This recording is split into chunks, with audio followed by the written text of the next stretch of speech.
All right. Hey there, guys. KooGus Collectibles here. We are back at it again. This time with the first episode of the KooGus Collectibles podcast. You may have caught about a 10-second live a minute ago.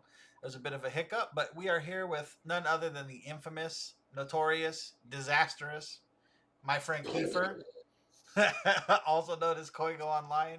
How you doing tonight, Koigo? I'm doing great, man. How are you? I'm doing good. Excited to be here and just have fun shooting the shit with a friend. So, um, yeah, you don't have to worry about cursor or anything on the KooGus Collectibles podcast. It's I see fine. that. Yeah.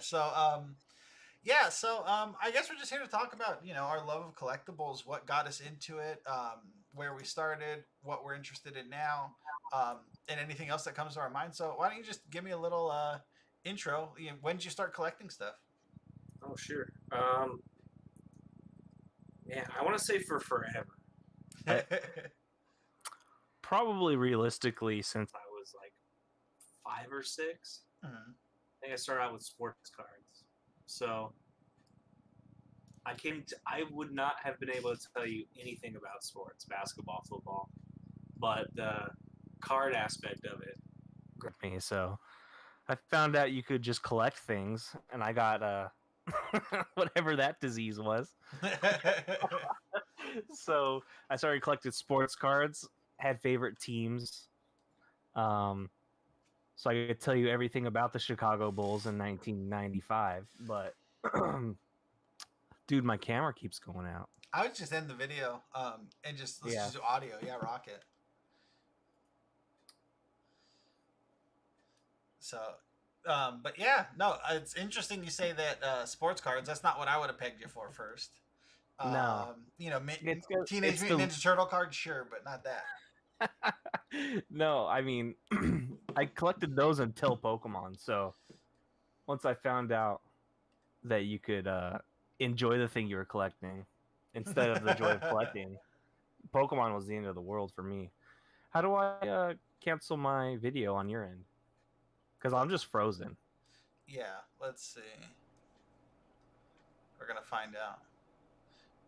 Why don't we leave the call and rejoin? Sorry for the technical difficulties, guys. Urban Lions here. Oh, there we go. Your video canceled out. Now we got your alien. All right, perfect. That's how I look like, anyways. Yeah, it's a close approximation. Hey, Urban Lion, how's it going? We got through our technological differences, but nothing that can ever be solved. But so sports cards, that's so interesting. Do you have any of your sports cards from when you were a kid? I have all of them, and I probably wouldn't if they had resale value, but they were clearly things I loved between the age of 5 and 10, and I obsessed over them. And I didn't have card sleeves. I had binders, but they were in and out of that binder so I could show people. So they are beat up. Are there any that would be valuable if they weren't beat? I mean, probably like in the $30 to $40 range for some of them. Okay. But most of them are like 90s upper deck baseball penny trash cards that people just buy and sell as complete sets now because there's nothing of value in there. Yeah. So not really. All right. Well, that's definitely not what I would have pegged you for first. But you said you got into that until you got into Pokemon. So it's safe to say, in case anybody watching hasn't seen our social media channels before, we are very, very into Pokemon, both of us. So why don't you tell me a little bit about how it was for you? You're the same age as me. How it was riding that wave for Pokemania? Oh, dude, it was insane. The game, I think, drove everybody's love for the cards, at least in my circle of friends. That game came out, we all loved it, and the cards were kind of scarce. Everywhere sold out all the time, so we got the cards when we could. I know you actually played the game a bit. We all just collected in my school. Nobody played, but we all collected. So I mean, that was probably my first serious collection. Teachers tried to ban Pokemon, so we flipped back and forth. We did Pogs, we did marbles, yo-yos, but Pokemon was always we always had that in our backpack. even though we weren't allowed to. Oh dang, we got somebody in the chat saying they collect money. I'm Damn. jealous. I wish I had. I wish I had done that. Yeah, I need some of that for sure. But no, so awesome. So yeah, I definitely also I got into collecting with Pokemon. So I just happened to be 9 in 1999, right? So it puts you in the right place and the right time to just be there for that wave, right? So yeah, I love Pokemon. Like you said, I played it when it came out. So I was actually playing like in a local league at the time, competing against other kids. Definitely getting ripped off in trades. But I actually, definitely. yeah, but through getting ripped off, I definitely learned how to not get ripped off. So that's one of those painful experiences.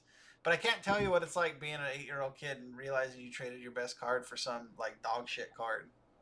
it's it's like the whole world's collapsing. You know what I mean? It's like what happened to me actually was somebody convinced me that the retreat cost was the rarity. So the number of stars down at the bottom was how rare the card was. When realistically, the whole reason Scyther's good is because he has no retreat cost, right? So yeah, it was a learning curve, but yeah, I got in with Pokemon, same as you, or same as you got into eventually.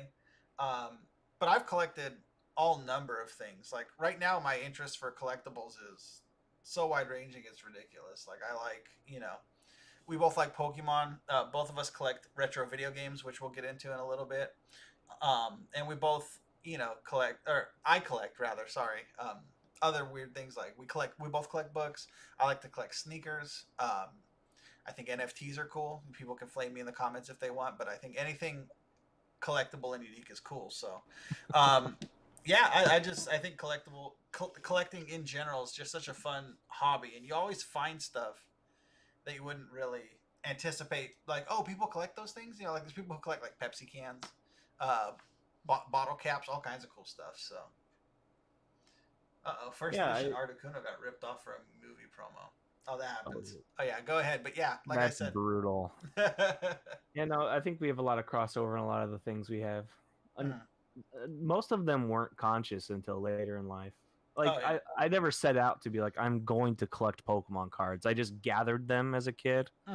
And same with my games. I was very against taking my stuff into GameStop to finance new stuff. Was just I'm gonna keep these things. Yeah.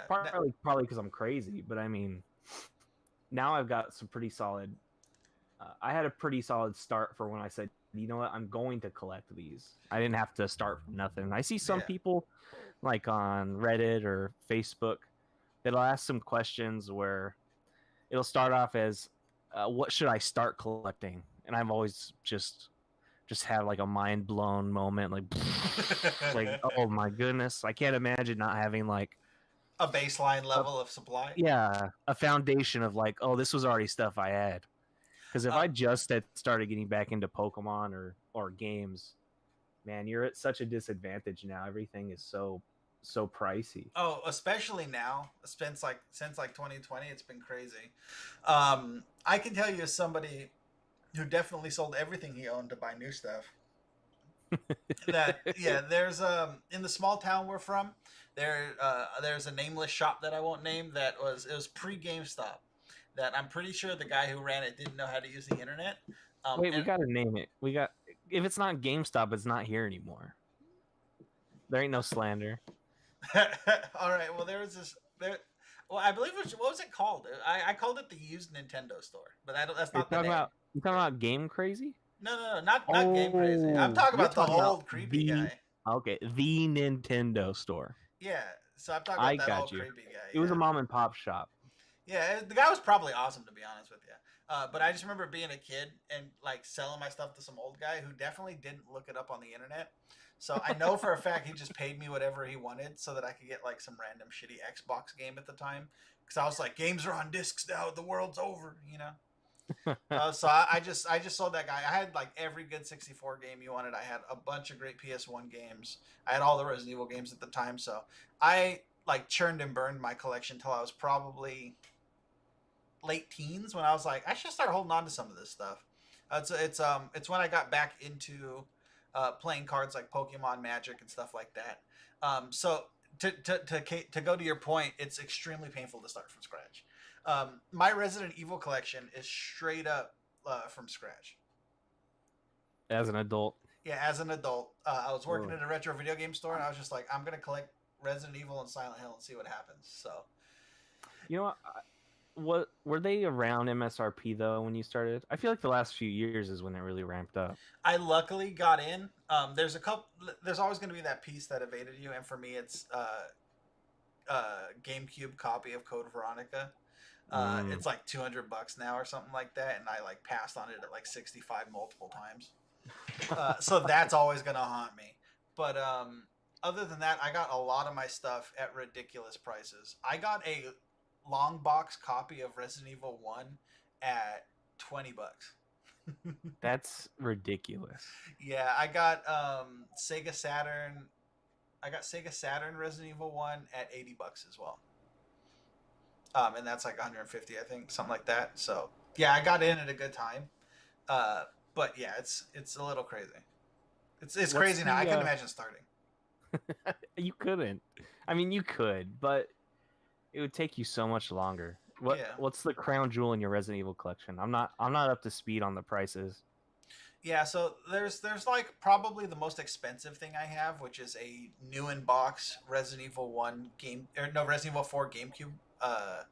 The controller, it's a PS2 one. Sorry, it's a PS2 chainsaw controller. That's probably the most expensive thing I have because it's still sealed, new in box, has the stickers on it and everything. I think those go for like $300 or $400, something like that. But my favorite piece of my collection is probably my Biohazard 2 N64 complete in box from Japan. A, because I went to Japan to get it. B, because it looks sick. And C, I mean, how many boxes on 64 games in good condition are hard to come by, right? I mean, you see them, but if you were a kid in the 90s, you know that those suckers did not survive. No, those went straight in the trash day one. I would just rip the boxes, take the card out, and I'd be like, oh, we're good. I'd keep the manual for a week maybe. Mm-hmm. Just to look at the pictures, and I'd chuck it. Like, yeah, I was like, oh, that is Banjo-Kazooie, huh? And I'd chuck it. You know, I remember the rental games used to have the manuals in there. Mm-hmm. Like, they cared enough to put them in there, and over the years, they just slowly disappeared. Dude, the secret tech is to build a time machine and just steal rental manuals. Sell them on eBay for $25 a pop.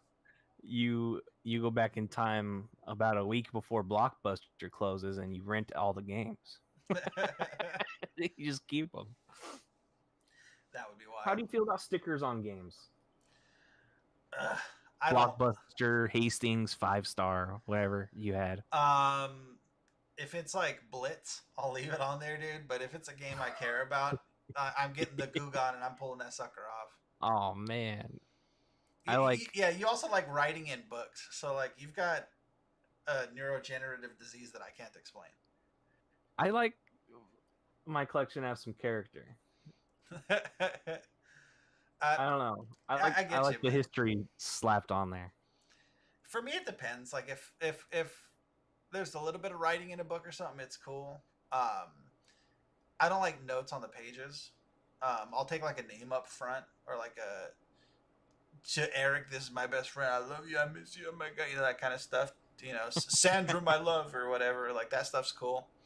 But like as soon as you're reading a book and some guy's like, "Oh, is this about like Shakespeare? Maybe." It's like, okay, I don't care what you think the book's about because you're probably wrong. I'm probably wrong too, but like, don't tell me what you think.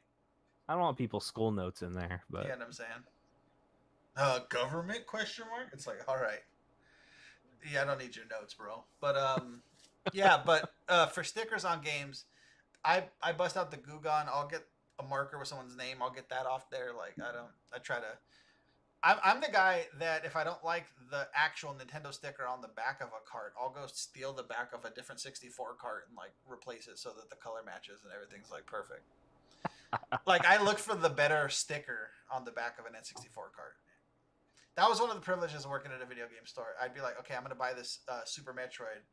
The front of the cart looks great, but the back's busted. You just take it off of like a clean King Griffey Jr. game or something and just swap out the backs. Yeah, I mean, I would say my collection would be a little bit harder to sell than yours. Word. It'd call for a little bit less of a valuation. I got some quantity, but Yeah. yeah. Yeah, So I have I the think benefit of being niched down too, right? Like I just got to find one Resident Evil fan with a couple grand. yeah, that's true. Right. It helps out a little bit. So my game collection came about pretty naturally because I just played games and I never stopped playing games. So Mm-hmm. I just had games. But in terms of cards, I explained that I went from sports to Pokemon, but I had gaps in my Pokemon interest. Mm-hmm. I don't know if you did. You have a Yu-Gi-Oh phase? I had a Yu-Gi-Oh phase. I actually and you know, it's actually funny, but I probably played Yu-Gi-Oh the longest consistently because I played all the card games from front to back. So like, I Mm-hmm. picked up Yu-Gi-Oh probably in 2003, and I played in local tournaments. Nothing crazy, but I played in local tournaments and played with my friends probably 6 years straight until about 2009. When I figured out what Magic was, and then I Nice. played that. Yeah, so I actually Yes, had a solid Yu-Gi-Oh phase. that was much longer. I think I only played Yu-Gi-Oh for a few years, but Mm-hmm. it was because I ran into Magic soon after that. Yeah, when I ran into Magic, it was during Shards of Alara, so it was probably end of 2008, beginning of 2009. I was just like, oh, this is the best card game for That playing. was a good year to do it. Yeah, Alara is such a good set. It was Alara Zendikar, so I didn't get to play Alara Lorwyn, which is unfortunate because I missed Blue Black Fairies, which would have seemed like a deck I would have played. Yeah, that was brutal. I got in at Lorwyn Mm-hmm. and Time Spiral. Okay, Lots of fungus and suspend counters and stuff. dude, you play a lot of fungus decks. You probably got a complex. Dude, I got fungus. No, it's good memories. All them those slow burn decks. I mean, it probably influenced how I enjoy to play now, which is janky, Mm-hmm. not good, but I still aim to win. Yeah. So when it happens, it's more rewarding. I gotta tell you, So I play meta as heck. That's just the guy that I am. I'll play whatever the best deck is, and dude, anytime I lose to you, I get salty. you got clean carts and you got meta decks. I We I might be opposites. I buy like I make sure to buy like Japanese if I can foil versions of the cards, and I sleeve them up, double sleeve them. Got the nicest sleeves. I got sleeves that match my deck boxes that match my dice. And then you beat me with some jank that doesn't even have sleeves on it sometimes, and I want to pull my hair out. It was really fun for me to make you upset. Yeah, it's hard. Jinzo, Dark Magician. Oh yeah. We're gonna On name drop some Yu-Gi-Oh in chat. On Yu-Gi-Oh, I played. My deck was wild, and I played when it was fun. Then they made it like they tried to make it fun for other people, and then I was like, okay, I'm not gonna play. I guess. I'm a fan of busted cards, and I'll play whatever's meta and whatever's busted. And I often tell people they know exactly what kind of person I am when I tell them that I played like I played before Graceful Charity and like Backup Soldier were banned. And what those cards do is like I think Graceful Charity lets you like pick up 5 cards. Your opponent puts 1 in your hand and the rest in the graveyard.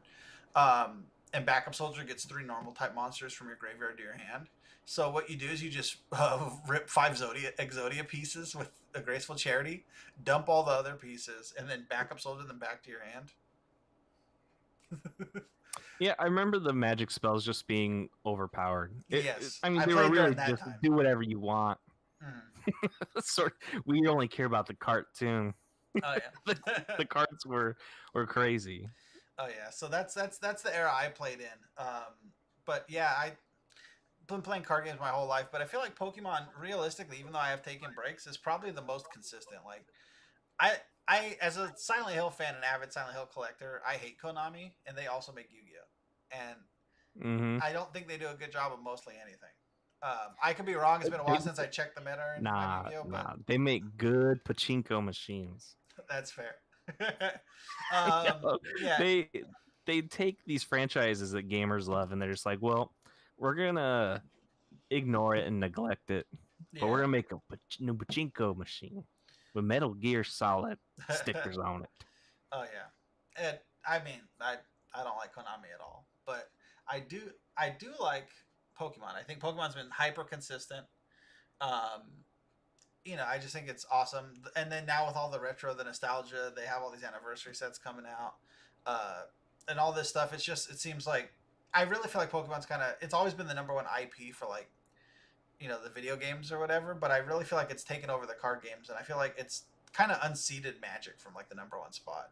Because Magic, I used to not be able to find any product when I go to like Target or anything like that. Right. Now I feel like the shelves are stocked with Magic. Like it's full of Commander decks from like 3 sets ago, which you used to never be able to find. It's full of like all those theme boosters and mega super boosters, and this one's guaranteed a foil, and we'll give you a golden ticket, and you can go see the Chocolate Factory and all that stuff. But like Pokemon, you see people getting in fist fights over $4 booster packs. Right. Yeah. No, Pokemon. I mean, until the most recent couple sets, it feels like I think that Pokemon. I think they either got some deal or bought a printer, but I think they're upping print runs because stuff is showing back up on shelves. I've been seeing like Vivid Voltage and Darkness to Play stuff showing up, and that's people were selling those for a grip of money, and now it's just like, yeah, you can stock up for $45 on fat packs. I'm like, okay, sweet, or ETBs or whatever. Pokemon really facilitated like a scalper's paradise for a while there. Yeah, but then they figured they're leaving money on the table. I'd wager. Oh yeah, why wouldn't they want to be the one selling them? Exactly. Yeah, I think they wised up, which is good. I mean, more product. It'll drive down the price of singles, but yeah, I also think it was a bit of a boom, right? Like it was a bit of a like I think that the market's having a bit of a correction on Pokemon cards in general, because I feel everybody got stimulus checks, and Logan Paul was like, "Oh, this is worth $12 million," and then everybody freaked the hell out. And then they're like, and I think half the people that are into Pokemon now are straight up into it because they like think they can make money. And it's cool if you love Pokemon or if you just want to flip it, make money, or whatever you want to do. But you can tell when you're like watching somebody crack packs and they can't read like Bulbasaur's name. You're like, okay, you don't like Pokemon. Like this is Chazarad, flip and rip shit. It's like, okay, maybe some of the people in here are just for funsies, but which is fine. Yeah, I don't even mind, but it definitely I think got artificially inflated. I think what's happening now is a lot more reasonable. Yeah, I was just gonna say my knowledge on I don't know, Gen 5 might be a little shaky. I was in and out of it for a while, but I mean, it is my most consistently collected. I mean, let's my most consistently collected thing at all, really, because I was too in and out of Magic. Yeah, I have like 5-year gaps in Magic since I started. Same here. I think a good amount of breaks from Magic. Pokemon, I feel like I always come back to it. Now I feel like I'm just so into Pokemon that there's no way I'm going to stop. Oh man, get the taste for graded. You get some slabs. You get some of that childhood nostalgia back. It's like, why did I stop this? Yeah, it's there's a box of slabs we got sitting over here. I'm gonna warn all of you guys right now. Don't make a Whatnot account. No matter what you do. No. Do not make a Whatnot account. You make that Whatnot. So simple to buy cards and feel nothing. You press a button and then everything you like shows up at your door. It's bad. There's no other button you could press that makes vintage Pokemon show up as easily as Whatnot's buttons. It's insane. It's such a cool platform. It's half auction house, half QVC. I was like, oh, I'd see people on Instagram and they're like, check out my Whatnot, and I'm like, I'm not looking at any new apps in my life ever. First the old man brain kicks in real fast. I'm like, you know what? Never. Let the kids have it. And then I did check it out. And then 30 slabs later, I'm thinking about what am I going to do next? More slabs. Who's next? Where's the next start of the dollar slab auctions? Man, those are the best ones. I can't believe we got Shadowless base set first edition cards for under $10 graded. You know what was wild? There's some Is deals on are that those site. those sellers are happy to sell. It's the only thing where everybody's stoked on what's going on for some reason. Yeah. The buyers feel like they're getting a steal. The sellers feel like they're making good sales. Hmm. Everybody's watching for entertainment too. Like you'll be in a room with dozens of people, and there's like maybe, I mean, a fourth of those are active. So Hmm. people are just tuning in. Oh, it's a wild ride just to watch. If you're watching like rip and ships or people opening like vintage packs, and Ooh. I think the the satisfaction on the platform just comes from the fact that it's like nobody's paying anything they don't want to. Like you have to select the bid button. Yeah, you can set your custom bids. You don't have to bid on items you don't want. People can start them at $1. And I've seen people, as long as you have a couple viewers and it's not just like one sniper, like you can set stuff at $1 and it'll get higher than market because people just want to like have the fun of chasing the dragon. Like I have that problem where I'll see a slab go for like, oh dude, that was only $50 and I'll freak out and then I'll look online and it's like a $25 slab and I'm like, oh okay. I just got you can overpay, you can get sucked in and underpay. It's a wild ride, but it's a lot of fun. It's a little bit of the Wild West right now. Yeah. I do fully endorse Whatnot though. It's so fun. Oh yeah, I was being facetious. If you want to spend your money, go on Whatnot. Come to my stream. Did you ever do claim sales on Facebook or try any other form of buying through social media? I've bought through social media, but not claim sales. Just straight like, some guy has something I want on Facebook. I'll get on PayPal or whatever it is and figure it out. I sold a lot on Facebook, especially Magic, but Pokemon as well. But I never did claim sales. I always put the dots, and by the time I get back to my Facebook, everyone has like claimed the things. Yeah. Like you told me about claim sales. You're like, I'm getting Nintendo carts for $5, and I was like, what? And I was like, oh look, and then I can never catch one at a time. I'm just at bad timing. And now the Whatnot exists, I get to queue up claim sales. Right. It was not ideal. Mm-hmm. I was just gonna say that Whatnot, I mean, came from the void. Some software developer must have had just an atrocious claim sale. He was like, "There's a better way." Because Whatnot's perfect. Oh yeah, we can figure this out. The claim sales are definitely canceled. It's so funny. I'm scrolling through Facebook and now somebody's like, claim sale, vintage, Watsy, anything you want, give me some money, and I'm just like, nah, I'll just go on Whatnot. Yeah, so consider this the official KooGus Collectibles unsponsored endorsement for Whatnot. It's fantastic. They paid us to talk about it. Solicited. Well, awesome. But yeah, no, I mean, Pokemon's obviously huge, video games, all that good stuff. But just collecting in general is awesome. That's why, I'm so stoked that we put out content on our website, talk about collectibles. It's fun to do, just being in the hobby, whether it's talking about collectible books or coins or whatever it is. I think collecting stuff in general is awesome. So yeah, it's a pleasure. Yeah, I got that bug. Yeah, it's a type of mental illness that I can't explain. Like you have to be a certain kind of person to want to collect all of a thing. I don't care if it's what it is. You have to have some kind of special mindset because it's different. I can't explain it to my wife to save my life. She's like, "Why do we have all this crap around?" And it's just like, you don't understand. I have like every one except for the Japanese version of this one. And it's like, oh, I could have 4 of a playset or whatever. And it's like, she just doesn't care. This is not. She supports me, but it's not her. She's not very interested. You got to find something you can both nerd out about. My wife is in on Pokemon with me, which is awesome. Now you know what? I mean, it's probably not healthy for the money. Yeah. But I'm stoked to just. I mean, mail day is always awesome now. Oh yeah.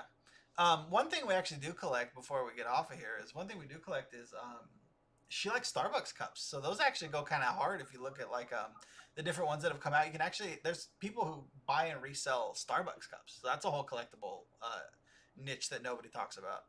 That's a world I did not know existed until you guys. Yeah, and like you could find a $25 tumbler at a Starbucks if it's one of those studded tumblers they're selling on OfferUp and eBay for $40-$50 easy. So people go in and buy them out and flip them. It's already it's already hard to find them. You know, I imagine it's only going to get worse. But yeah, Probably. that's fun. Starbucks isn't going anywhere. Oh no, but yeah. So you know, you never know what kind of collectibles people could be into. That's pretty much what I wanted to accomplish with this episode. Really, is just kind of talk about the stuff we're into. Give people an idea of who we are as collectors. We'll probably have not so much structured episodes, but themed episodes moving forward, or different guests or whatever. But everybody who came and hung out, appreciate you guys listening to us. Kiefer, thank you for stopping in and chatting with me. It's been a lot of fun. Of course. We'll have to do it again sometime. Anytime. All right, awesome. Well, thank you so much. Thank you all the people who stopped